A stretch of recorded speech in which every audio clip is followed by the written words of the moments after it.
हाँ जी, सभी को नमस्कार। आप सभी का इम्पैक्ट एकेडमी के इस ऑनलाइन प्लेटफॉर्म पर स्वागत है। कैसे हैं आप सभी? आई होप आप सभी स्वस्थ होंगे, मस्त होंगे और ज़बरदस्त होंगे, है ना? आ जाओ भी सारे। आज करते हैं क्वेश्चन सीरीज़ को और रिवाइज करते हैं हमारी हिंदी ग्रामर को। कहीं से भी एक नंबर कटना नहीं चाहिए अपना हिंदी के अंदर, है ना?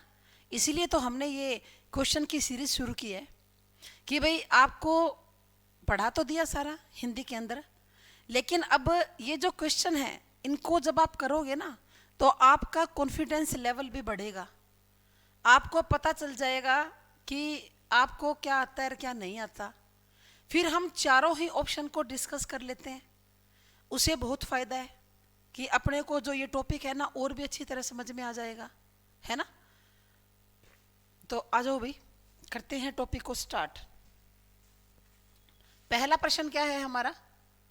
हाँ जी, आ जाओ भाई ममता, गुड आफ्टरनून। तो हमारा पहला है कि निम्नलिखित व्यंजनों में से कौन सा व्यंजन ऊष्म व्यंजन है, ये पूछ रहा है। कौन सा व्यंजन ऊष्म व्यंजन है?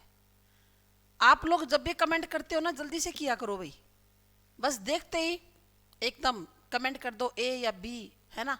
ममता तो करती है अभी कमेंट, और बाकियों का तो राम भरोसे है भाई।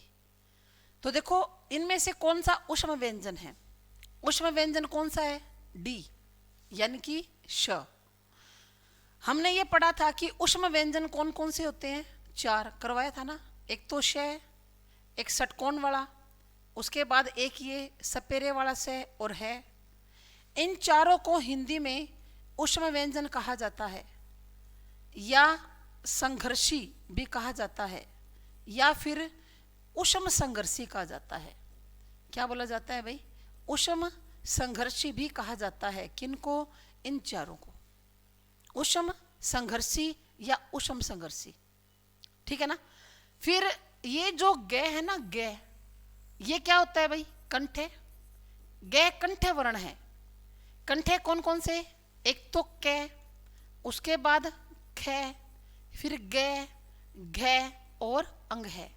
ये पांचों कंठे वर्ण होते हैं, यानी कि जिनको बोलते समय हवा का परिसर कंठ में रहता है, और इनको जब बोलेंगे तो हवा कौन से ऊष्म व्यंजन होंगे, ज्यादा मात्रा में मुख से हवा निकलेगी, ठीक है? और ये कौन सा व्यंजन है? करो ट्रिक को याद, ट्रिक करवाई थी ना। कंठे आकह, तालव्य इचियस, तो ये कौन सा है? तालव्य है। ये कौन सा वर्ण है? तालव्य। कै फिर कंठे आ गया, देखो हमने लिखा हुआ है कै क्या है, फिर कंठे है। तो इसके अंदर दो तो कंठे दे रखे हैं, एक तो क और एक ग। यह कौन सा है? तालव्य। और श कौन सा है भाई? ऊष्म संघर्षी या ऊष्म संघर्षी वर्ण है। उसके बाद देखिए आगे, निम्नलिखित हिंदी स्वरों में से कौन सा, निम्नलिखित हिंदी स्वरों में से कौन सा दीर्घ स्वर है? कौन सा दीर्घ स्वर है? मैं ये बार बार नहीं कहूंगी आपको कि दो भी इसका आंसर दो, कमेंट करो कमेंट करो। अगर ऐसे कहूंगी ना तो अपने क्वेश्चन ही 10 होंगे। आपको पता है कि ये आपकी ड्यूटी है, कमेंट किया करो फटाफट, फटाफट कमेंट कर दिया करो कि कौन से नंबर का है। अगर आपको आता है तो कमेंट कर दो, और नहीं आता तो फिर आप ऐसे तो बैठे ही हो चुपचाप, है ना? क्या कमेंट करने में अच्छा नहीं लगता? अच्छा लगता है ना? आता है ना मजा कि जो आपको क्वेश्चन आता है फटाफट ए या बी लिख कर फटाफट लिखा करो। बल्कि होड़ होनी चाहिए कि मैं उससे पहले लिख दूं और मैं उससे पहले लिख दूं। अब देखो दीर्घ स्वर ये क्या है? हमने पढ़ा था वर्ण के टॉपिक में कि उच्चारण काल के आधार पर, उच्चारण काल के आधार पर कितने प्रकार के होते हैं। काल का मतलब यहां पर किससे है? समय से है। काल का मतलब क्या है? समय। उच्चारण माना प्रोनाउंसिएशन, यानी कि जब हम बोलते हैं ना तो कितना समय लगता है उसके आधार पर। मैंने आपको कहा था दो प्रकार के होते हैं, एक तो होते हैं ह्रस्व स्वर और दूसरे कौन से होते हैं भाई? दीर्घ स्वर। तीसरे प्लुत स्वर भी हुआ करते थे, पर इनको स्वरों की श्रेणी से क्या कर दिया गया? बाहर। ह्रस्व कौन से होते हैं? जिनको बोलने में कम से कम समय लगे, 4 हैं, एक तो अ, फिर ई, उ, और उसके बाद कौन सा भाई, री। ये चारों कौन से होते हैं, ह्रस्व स्वर होते हैं। इनके बोलने में कम से कम समय लगता है ना। जैसे हम बोलते हैं अ, ई, उ, री, कम से कम समय लगा। बाकी जितने भी बच गए ना हमारे पास, वो सारे के सारे दीर्घ है भाई। जैसे आ, बड़ी ई, बड़ा उ, फिर ए, ओ, और उसके बाद कौन सा, औ। ये सारे के सारे अपने दीर्घ हैं। तो अब तो बता दो दीर्घ स्वर कौन सा है। क्या बात ममता, आज आपको भी नहीं पता क्या, आप तो एक्टिव हो। दीर्घ स्वर अपना आ है। दीर्घ स्वर कौन सा है, आ है। बाकी ये जो उ, ए और ई, ये तीनों ही कौन से हैं, ये ह्रस्व स्वर है। ये तीनों कौन से हैं, ह्रस्व है। अ, उ और ई। और दीर्घ पूछ रहे हैं, दीर्घ अपना एक ही है, वो कौन सा, आ। ठीक है, चलिए जी आगे। मात्रा के आधार पर हिंदी स्वरों के 2 भेद हैं, बताओ। अग्र और पश्च, ह्रस्व और ऊष्म, अग्र और संघर्षी, कौन से हैं, ह्रस्व और दीर्घ। अभी किया ना, ह्रस्व और दीर्घ हमने किया, ह्रस्व और दीर्घ। आपने कहा मैडम मात्रा कौन सा, आपने तो उच्चारण काल बताया था। देखो हिंदी के अंदर मात्रा जो है ना वो 2 प्रकार की होती है। एक तो होती है लघु और दूसरी कौन सी होती है, गुरु। लघु यानी कि ह्रस्व और गुरु माना दीर्घ, क्योंकि गुरु का मतलब बड़ा होता है और दीर्घ का मतलब भी क्या होता है, बड़ा। गुरु का मतलब बड़ा और दीर्घ का मतलब भी क्या होता है, बड़ा। मैडम मेरे पास नेटवर्क कम है। अच्छा ममता कह रही है नेटवर्क कम है, चलो कोई बात नहीं। और बाकी ये ह्रस्व और दीर्घ, दीर्घ का मतलब होता है बड़ा, लघु का मतलब छोटा और ह्रस्व का मतलब भी होता है कम या छोटा। तो मात्रा कौन सी है, ये दोनों ही है फिर, ह्रस्व और दीर्घ। ये जो अ, उसके बाद ई और उ और फिर री, इनकी क्या लगती है, एक मात्रा, छोटी मात्रा लगती है। और दीर्घ यानी कि जो बच गए उनकी मात्रा लगती है बड़ी। लघु का साइन होता है खड़ी पाई और गुरु का साइन होता है एस। तो ये 2 प्रकार की हैं भाई। ठीक है, आगे चलिए। अब इनमें ये बताना है कि शुद्ध कौन सा है। इन चारों में से ये बताना है कि शुद्ध कौन सा है। शुद्ध है ये वाला, हितैषी ऐसे लिखा जाता है को छोटे ई की मात्रा, तय को डबल मात्रा और शी। ठीक है ना, हितैषी। और इसका अगर संधि विच्छेद करेंगे तो कैसे बनेगा, कैसे बनेगा अभी संधि विच्छेद। संधि विच्छेद होगा हित और प्लस में एशी, क्या बनेगा, हितैषी। हित प्लस में एशी क्या बनेगा, हितैषी। ठीक है ना। और ये संधि कौन सी है, ये संधि है अपनी वृद्धि संधि। संधि कौन सी है, वृद्धि संधि। क्योंकि मैंने आपको बताया था कि वृद्धि संधि की पहचान है क्या, कि सिर के ऊपर डबल मात्रा आएगी भाई। ठीक है, सी ममता का। उसके बाद देखिए अतएव, अतएव, अतएव और अतएव कैसे लिखा जाएगा, ऐसे लिखा जाएगा, ऐसे लिखा जाएगा ना, अत प्लस में एव। ये तो बिल्कुल ही गलत है और ये भी गलत है और ये भी गलत है, ऐसे लिखा जाएगा अतएव। फिर देखिए अब ये पूछ रहा है कि हिंदी में कैसे छह या छह, ये तो गलत है। देखो ये भी गलत है। अब इन दोनों में से आप कंफ्यूज हो सकते हो। एक तो क्या है छह और एक क्या लिखा हुआ है, छह है। तो कैसे लिखा जाता है। अब देखो अगर इसके पीछे ये विसर्ग नहीं आएगी भाई। जब संस्कृत में लिखा जाता है तो ऐसे, और हिंदी में आप ऐसे भी लिख सकते हैं, तो छह माना जाएगा। और वैसे सही इन दोनों में से ज्यादा शुद्ध कौन सा है, तो ये है भाई। तो हम किसको मानेंगे, सी को मानेंगे। ठीक है। फिर देखिए दो वर्णों के मेल से होने वाले विकार को कहते हैं। दो वर्णों का जब मेल होता है ना, तो उस विकार को क्या बोलते हैं, क्या बोलते हैं भाई, संधि।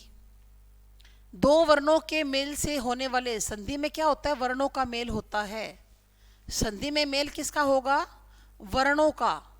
वर्णों का मेल होता है। दो वर्णों के मेल से जो परिवर्तन होता है, विकार। विकार का मतलब क्या आ गया यहाँ पर? दोष, या आप परिवर्तन से भी ले सकते हो, दोष या परिवर्तन से। तो दो वर्णों के मेल से जो परिवर्तन होता है उसको क्या बोलते हैं? संधि। ममता के अलावा ये जो और भी बच्चे लाइव है, इनको कुछ भी नहीं आता क्या? कुछ नहीं आता क्या इनको? ममता तो जवाब दे रही है, बाकी तुम लोग नहीं दोगे क्या? है भाई, जवाब तो दो कम से कम। समास किसको बोलते हैं? दो या दो से अधिक, दो या दो से अधिक पदों के मेल को, पदों के मेल को क्या बोलते हैं? समास बोलते हैं। दो या दो से अधिक पदों के मेल को क्या बोलते हैं? समास। उपसर्ग क्या होते हैं? जो मूल शब्द के आरंभ में जुड़ते हैं, मूल शब्द से आगे जुड़ेंगे। और प्रत्यय कौन से होते हैं भाई? जो मूल शब्द के अंत में जुड़ेंगे। ठीक है ना? जो मूल शब्द के शुरू में जुड़े वो होते हैं उपसर्ग, और जो मूल शब्द के अंत में जुड़े वो क्या होते हैं भाई? वो प्रत्यय होते हैं। ठीक है। उसके बाद देखिए, संधि कितने प्रकार की होती है? केनिक की संधि कितने प्रकार की होती है? 3 प्रकार की होती है भाई। संधि कितने प्रकार की होती है? 3 प्रकार की। कौन कौन सी? सबसे पहली होती है हमारी स्वर संधि।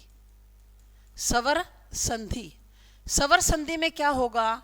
स्वर का मेल किया जाएगा किसके साथ? स्वर के साथ। स्वर संधि, स्वर का मेल किया जाएगा स्वर के साथ। ई वाला कौन सा ऑप्शन है बच्चे? अच्छा, सी लिखा है क्या? ये तो ममता के अलावा कोई और, सुमन ने किया है ना, सुमन। सी लिखा है। स्वर संधि, स्वर के साथ स्वर का मेल होगा।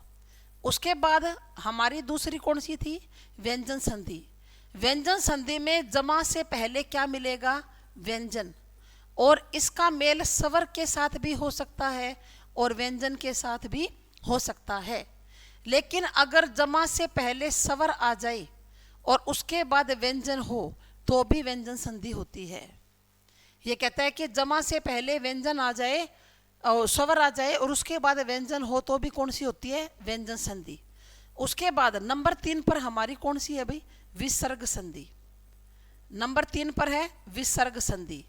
विसर्ग संधि में क्या होगा कि जमा से पहले विसर्ग होगी और जमा के बाद स्वर भी हो सकता है और व्यंजन भी हो सकता है। जमा से पहले विसर्ग होगी और जमा के बाद स्वर भी हो सकता है और व्यंजन भी हो सकता है। ठीक है ना? संधि 3 प्रकार की होती है भाई। दयानंद में प्रयुक्त संधि का नाम है। ये क्या पूछ रहा है कि दयानंद में कौन सी संधि है? ऐसे शब्द को देखने से पता थोड़ी ना पता चलेगा। कैसे करेंगे? इसका विच्छेद करके देखेंगे। कभी भी शब्द को देखकर ज्यादा तुक्केबाजी करने की कोशिश मत करना भाई। ठीक है ना? तो देखो, वैसे आपका आंसर सही है, दीर्घ है, लेकिन ये सभी बच्चों के लिए है जो यहाँ पर साइलेंट मोड में है भाई। जो साइलेंट मोड में है ना, सभी बच्चों के लिए है। बी आंसर सही है। अमित का भी ठीक है और ममता का भी ठीक है। तो देखो, दयानंद, आप क्या करोगे? यहां पर आ निकालोगे। आ कैसे बनेगा? आ बनेगा ए या आ के बाद ए या आ को मिलाने से। यहां पर क्या बच गया? दय। और यहां पर क्या बच गया? नंद। एक इसके साथ जाएगा और एक इसके साथ। दया नहीं होता, दया होता है। दया प्लस में आनंद क्या बनता है? दयानंद। और आ कौन सी में बनेगा? आ बनेगा दीर्घ संधि में। तो इसका आंसर क्या हो जाएगा? दीर्घ संधि। बिल्कुल सही है। ममता का, सुमन का, अमित का, सबका सही है भाई। ठीक है ना? उसके बाद देखिए, निम्नलिखित शब्दों में कौन सा शब्द ए उपसर्ग से बना है? ये बताओ भाई। बड़ी अच्छा क्वेश्चन है भाई। अच्छा, एक आधा थोड़ा छोड़ गए क्या? पर मेरे को ऐसे ही लगा कि ज्यादा आगे आ गए। 13, 14, 15, 16, थोड़ा पीछे चलते हैं। 15, 14, 12, 11, हाँ 9 कर चुके, 10वां हुए हैं। तो एकदम इसने जम पता नहीं कैसे खाया। निम्नलिखित शब्दों में से कौन सा शब्द ए उपसर्ग से बना है? ए उपसर्ग से कौन सा बना हुआ है? सबको तोड़ के देखते हैं भाई। अनायास। क्या करेंगे तोड़ने के लिए? जब भी आपसे उपसर्ग पूछा जाए ना, तो आपने क्या करना है? हमेशा संधि विच्छेद करना है। क्या करना है भाई? संधि विच्छेद। ठीक है। जैसे अनायास, अनायास का करें, अनायास। अनायास का कैसे बनेगा? यहां से टूटेगा, आ निकाल लिया। और आ कैसे बनता है? ए या, एक मिनट ठहरो भाई, ए या आ के बाद ए या आ के आने से। अब यहां पर हमारे पास क्या बच गया? अन। और यहां पर क्या बच गया? यास। एक इसके साथ जाएगा और एक इसके साथ, तो अन, अना तो नहीं होता, अन, विसर्ग नहीं आएगी भाई। क्या बनेगा? अन और प्लस में आयास, यानी कि इसके अंदर तो अन लगा हुआ है, ये तो नहीं है भाई। इसके अंदर अन लगा हुआ ये नहीं है। उसके बाद अप शब्द, ये भी नहीं, ये तो साफ ही दिखाई दे रहा है कि अप और प्लस में शब्द, इसमें अप उपसर्ग लगा हुआ है। अवगुण, इसमें उपसर्ग कौन सा लगा हुआ है? अव, प्लस में गुण, अवगुण हो गया। लेकिन अभाव में ए उपसर्ग है भाई, ए प्लस में भाव, ए प्लस में भाव, तो अभाव आएगा, इसका डी आएगा भाई, है ना? क्या आएगा इसका? डी आएगा, अभाव। तो भाव के आगे ए उपसर्ग लगा हुआ है, इसमें अन उपसर्ग है, इसमें अप है, इसमें अव है, तो अपना राइट आंसर कौन सा हो गया? अभाव हो गया। ठीक है, कोई बात नहीं। अरे जब आप पढ़ोगे ना बच्चे, तो गलत भी होगा और सही भी होगा, दोनों ही काम होंगे। अगर किसी बच्चे का गलत होता है ना, तो बिल्कुल भी मायूस मत होना, क्योंकि गलत उसी का होता है जो पढ़ता है ना? जो पढ़ेगा ना उसका गलत भी होगा ठीक भी होगा, दोनों ही काम होंगे। तो चलो जी, निम्नलिखित शब्दों में से कौन सा शब्द नी उपसर्ग से बना है?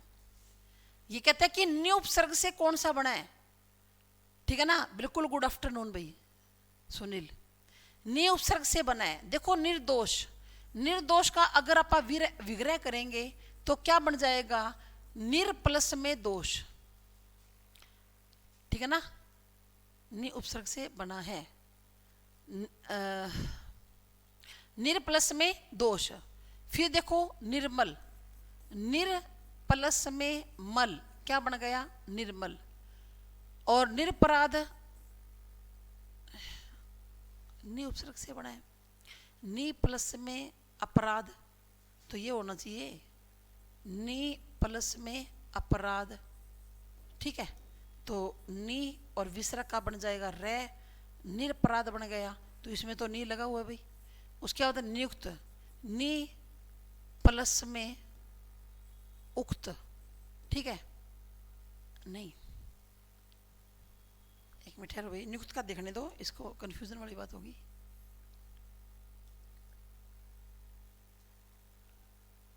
इसमें नी प्लस में युक्त लगा हुआ है, ये तो दोनों में नहीं हो गया भाई, ये तो दोनों में नहीं हो गया।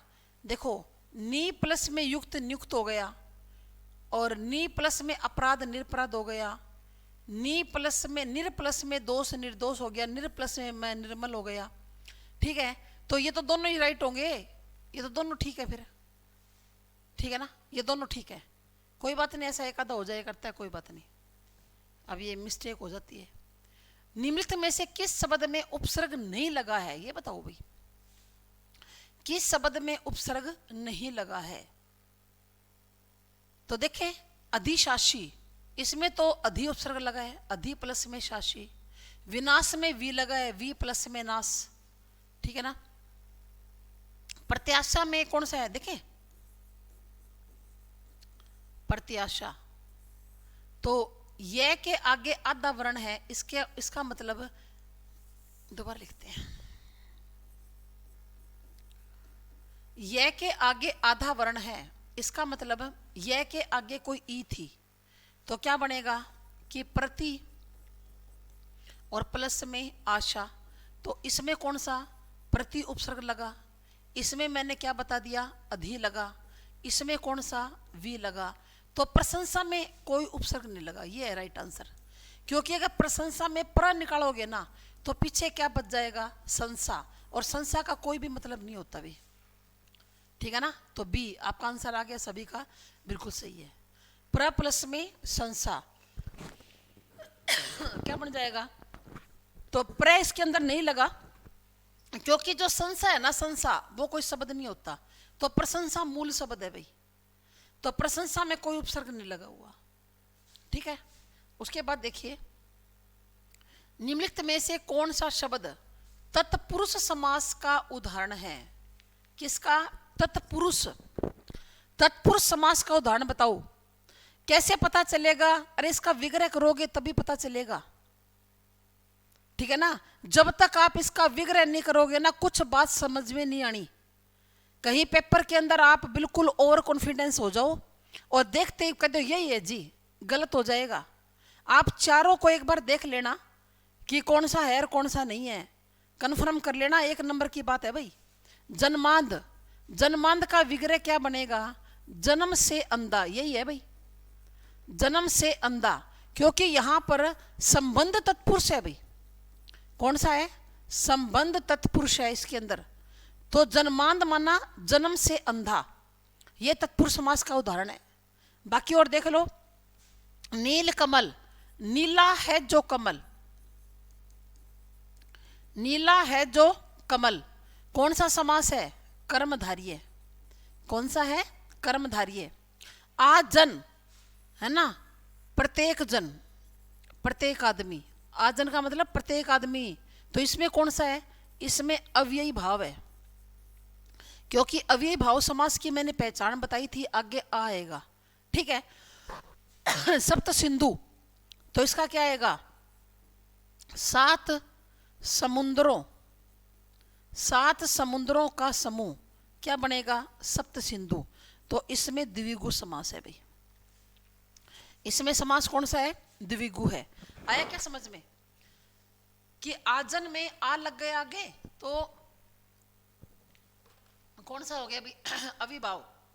नीलकमल में कर्मधारी है, सप्त सिंधु में द्विगु, और जन्मांध जन्म से अंधा, इसमें कौन सा है, इसमें तत्पुरुष है भाई, ठीक है। चलिए आगे, निम्नलिखित किस शब्द में समास है, बताओ। ये तो जमा आसान है, बता दो कौन से शब्द में समास है। राज्याध्यक्ष, राज्य का अध्यक्ष, राज्य का अध्यक्ष संबंध तत्पुरुष है। यथाशक्ति, शक्ति के अनुसार, कौन सा है, अविभाव।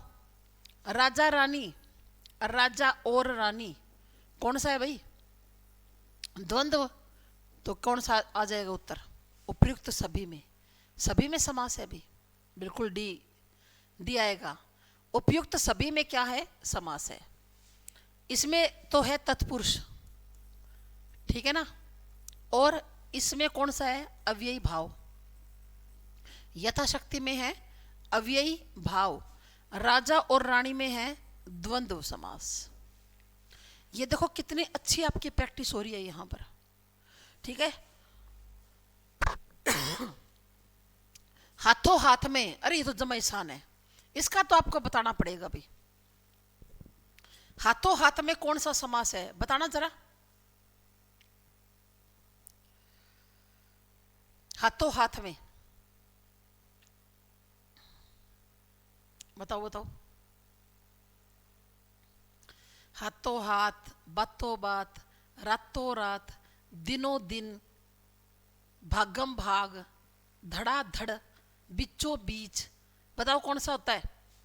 ए अव्ययी भाव समास है, इसका आएगा ए अव्ययी भाव समास, ठीक है ना। किसके अंदर, हाथों हाथ में। फिर डैश एक योग रूढ़ शब्द है, इन चारों में से एक शब्द योग रूढ़ है भाई, और आपको बताना पड़ेगा कि वो योग रूढ़ शब्द कौन सा है, बताओ। इन चारों में से एक शब्द क्या है, योग रूढ़ है। बताओ योग रूढ़ शब्द कौन सा है,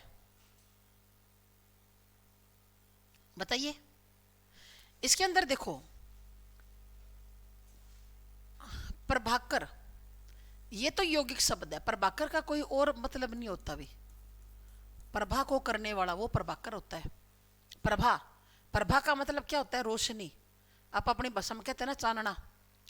रोशनी को करने वाला, प्रभा को करने वाला प्रभाकर यानी कि सूरज होता है भाई। प्रभा का मतलब होता है चमक, रोशनी, जो रोशनी को कर दे, चमक को कर दे, है ना। तो वो क्या है, वो प्रभाकर है। तो अब इसके अंदर तो बहुब्रीहि समास है ना। तो ये तो कोई प्रभाकर, प्रभा को करने वाला। विद्यालय, विद्या का आलय। राजपुत्र, राजा का पुत्र। पंकज होगा भाई, पंकज। प्रभाकर भी वैसे योग रूढ़ शब्द है वैसे तो। इसके अंदर कई गलती है भाई, इसमें कोई बात नहीं, आ जाती है इस तरह की गलतियां, क्योंकि फिर तो प्रभाकर भी योग रूढ़ है। क्यों, क्योंकि प्रभा को करने वाला, प्रभा को करने वाला, प्रभा को करने वाला कौन होता है, सूर्य होता है, सूरज। सूरज को प्रभाकर, भास्कर, दिनकर, रवि, दिनेश, ये है ना पर्यायवाची। तो ये तो फिर दोनों योग रूढ़ हो गए भाई। पंकज का मतलब भी होता है कमल का फूल, जो पंख में उत्पन्न होता है कीचड़ में, और प्रभाकर का मतलब भी सूरज होता है।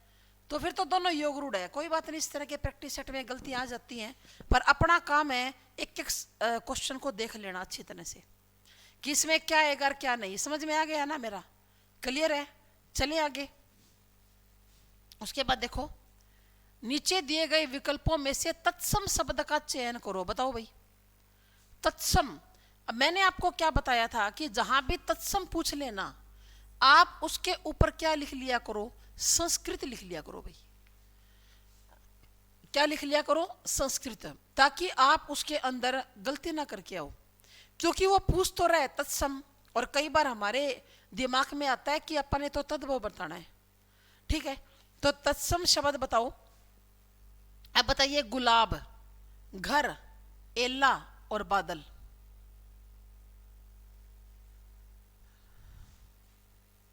बताइए, एला, बताओ बताओ कौन सा है कोई अंदाजा, बताइए कौन सा है भाई।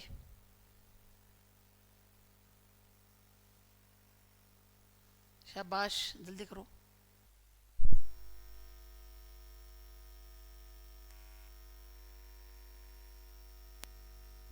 गुलाब वो है, घर ये भी, बादल भी, एला है भी। एला शब्द संस्कृत का होता है। ये कौन सा है, ये तत्सम शब्द है। ठीक है, चलो जी आगे। नीचे दिए गए विकल्पों में से तत्सम शब्द का चयन करना है, वही संस्कृत का बताना है। और हमें पता है गोधूम है ना, तत्सम है। तत्सम का मतलब क्या, संस्कृत। और संस्कृत का कौन सा है, गोधूम। पड़ोसी हिंदी का है, कैसे पता चला, डे के पैर में बिंदी है। बहू हिंदी का है, कैसे पता चला, बै, है ना। शहीद ये भी हिंदी में बोला जाता है। तो गोधूम है ना, ये संस्कृत का है भाई। ठीक है ना, चलो आगे। नदी शब्द का पुल्लिंग रूप है, बता दो भी जल्दी से। ये तो आया हुआ है पहले क्वेश्चन और आपने किया हुआ है।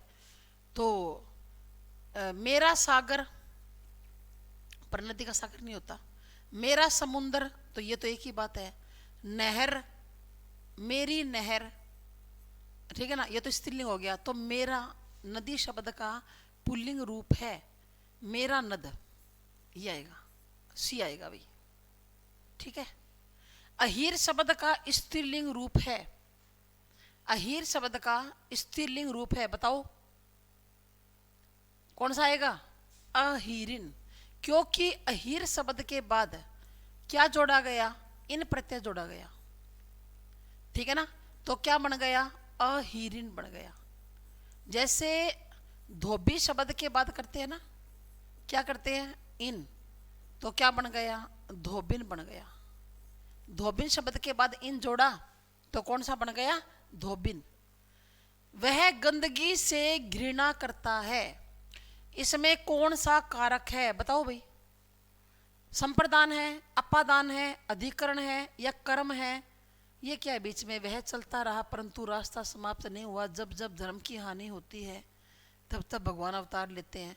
ये कुछ अलग से बीच में कुछ मैटर आ गया भाई, इनको आप मत ध्यान दो, इसकी तरफ ध्यान दो कि वह गंदगी से घृणा करता है। इसमें कौन सा कारक है बताओ? मैंने आपको कहा था कि जहां पर घृणा करनी हो, है ना, या कुछ निकलने का भाव हो, ठीक है, या कुछ दूरी का भाव हो, घृणा हो, निकलना हो, दूरी का भाव हो, या फिर कुछ सीखना हो, ठीक है, डरने का भाव हो, या लज्जा का भाव हो, या अलग होने का भाव हो, हमेशा कौन सा समास होता है? अपादान होता है भाई। हमेशा कौन सा होगा? अपादान होगा। तो ठीक है ना, आपका पहचान लिया अपादान है। मुझसे पत्र नहीं लिखा जाता, वाक्य में वाच्य बताओ, कितना आसान प्रश्न है। मुझसे पत्र लिखा नहीं जाता, जहां पर लिखा नहीं जाता ऐसे शब्द आ जाए ना कि मुझसे लिखा नहीं जाता, उससे चला नहीं जाता, है ना, राम से बोला नहीं जाता, गाय से बैठा नहीं जाता, जहां भी ऐसा शब्द आ जाए हमेशा भाववाच्य होता है भाई। तो आंसर क्या आएगा अपना? भाववाच्य आ जाएगा, है ना। चला नहीं जाता, उठा नहीं जाता, बैठा नहीं जाता, खाया नहीं जाता, पिया नहीं जाता, हमेशा भाववाच्य होता है भाई। तो उत्तर, अरे सी कौन कह रहा है? सी नहीं आएगा ममता, इसमें तो बी आएगा, इधर भाववाच्य है ना। भाववाच्य की बात हो रही है, चला नहीं जाता बोल तो नहीं, उठा नहीं जाता, बैठा नहीं जाता, खाया नहीं जाता, पिया नहीं जाता, वो भाववाच्य होते हैं भाई।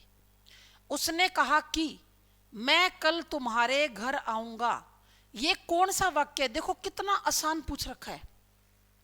उसने कहा कि मैं कल तुम्हारे घर आऊंगा, ये किस प्रकार का वाक्य है? ये मिश्र वाक्य है भाई।